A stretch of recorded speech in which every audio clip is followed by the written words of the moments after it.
குறைவாக பேசுங்கள், அதிகமாக கேளுங்கள். ஒரு வெற்றியின் சூத்திரம். பேசுவது ஒரு கலை, ஆனால் கேட்பது ஒரு திறமை. நம் வாழ்க்கையில் நாம் மிக அதிகம் பேசுகிறோம், ஆனால் குறைவாகவே கேட்கிறோம். ஒருவரை புரிந்து கொள்வதற்கும், அறிவு பெறுவதற்கும், நல்ல உறவுகளை கட்டுவதற்கும் கேட்பது மிகவும் முக்கியம். இந்த உலகம் பேசுகிறவர்களை மட்டும் மதிப்பதில்லை, அடிக்கடி கேட்கிறவர்களைத்தான் அதிகம் மதிக்கிறது. ஏன் நாம் பேசுவதை குறைக்க வேண்டும்? மௌனம் அறிவுக்கு அறிகுறி என்று நம் பழமொழி கூறுகிறது. பல விஷயங்களை பேசாமல் விட்டால் பிழைகள் தவிர்க்கப்படும். பேசும் போதெல்லாம் நாம் கற்றுக்கொள்வது இல்லை. ஆனால் நம்மால் ஒருவர் பேசும்போது, நாம் கேட்கும்போது, நாம் புதிய விஷயங்களை சிந்திக்கத் தொடங்குகிறோம்.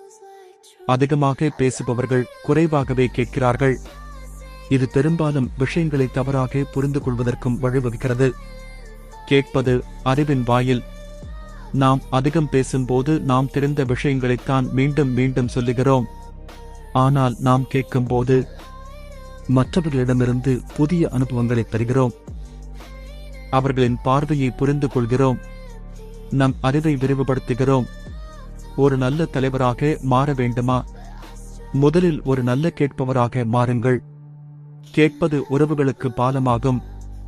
தோழர்கள், குடும்பம், வேலைப்பாதை எல்லாவற்றிலும் ஒரு விஷயம் பொதுவாக உள்ளது. அவர்கள் உங்கள் வார்த்தையை மட்டும் விரும்பவில்லை, அவர்கள் உங்கள் கவனத்தையும் விரும்புகிறார்கள்.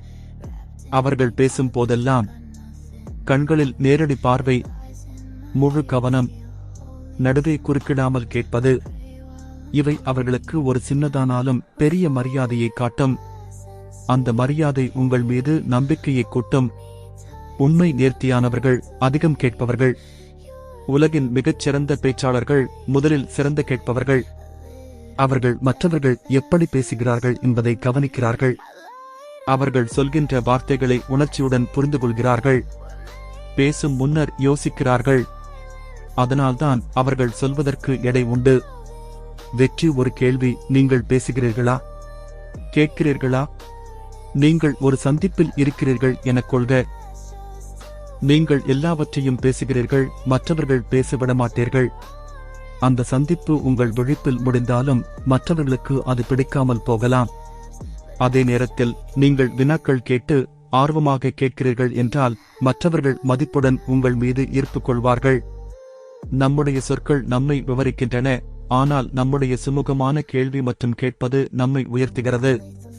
குறைவாக பேசுங்கள், சிந்தித்து பேசுங்கள், அதிகமாக கேளுங்கள், உணர்வுடன் கேளுங்கள். பேசுவதில் அறிவின் வலிமை இருக்கலாம், ஆனால் கேட்பதில் அற்புத சக்தி இருக்கிறது. அந்த சக்தியை பயன்படுத்துங்கள். உங்கள் அறிவு விரியும், உங்கள் உறவுகள் வளரும், உங்கள் வெற்றி பாதை துல்லியமாகும். அழகாக பேசுங்கள், அதைவிட அழகாக கேளுங்கள். நன்றி, வணக்கம்.